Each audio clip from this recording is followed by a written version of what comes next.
સુરતના ટેક્સટાઇલ ઉદ્યોગમાં અઠવાડિયામાં 2 દિવસ રજા કેમ? યાર્નના વધતા ભાવથી શું ફેક્ટરીઓ બંધ થશે?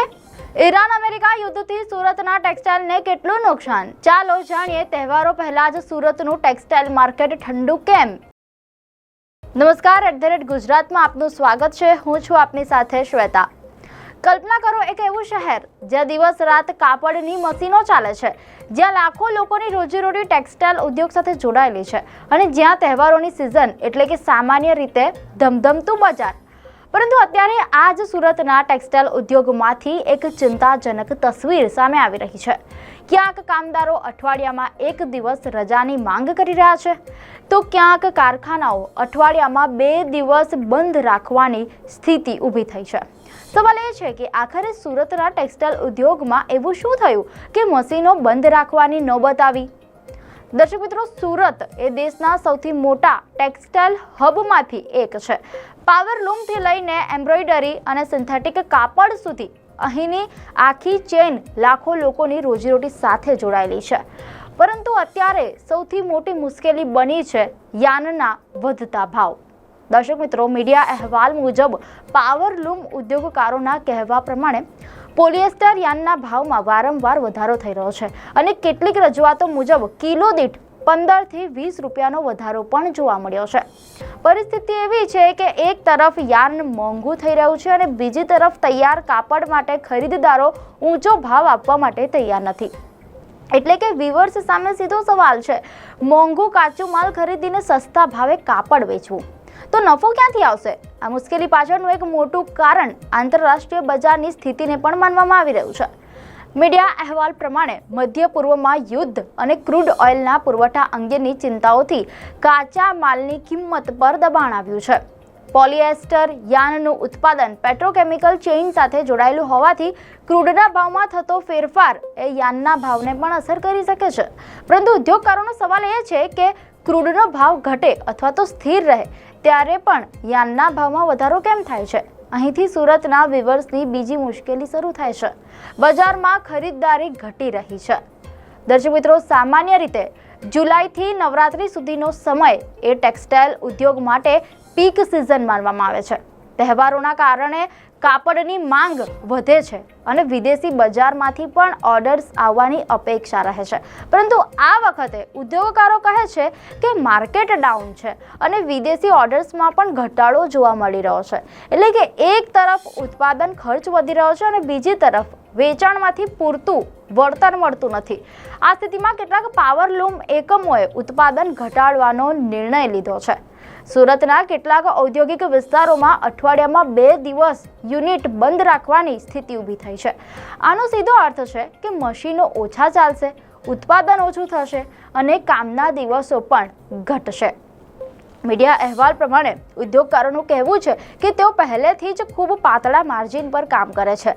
ટેક્સટાઇલ માર્કેટમાં ગળા કાપ સ્પર્ધા છે અને ઓછામાં ઓછે ભાવ માલ વેચવાની સ્પર્ધા પણ છે.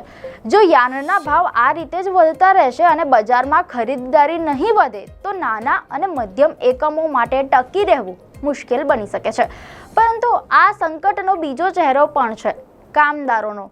સુરતના એમ્બ્રોઇડરી એકમોના હજારો કામદારો અઠવાડિયામાં 1 દિવસ રજા અને સમયસર પગારની માંગ સાથે વિરોધ કરી ચૂક્યા છે. કામદારોનું કહેવું છે કે તેઓ સતત કામ કરે છે અને રવિવારે પણ રજા મળતી નથી.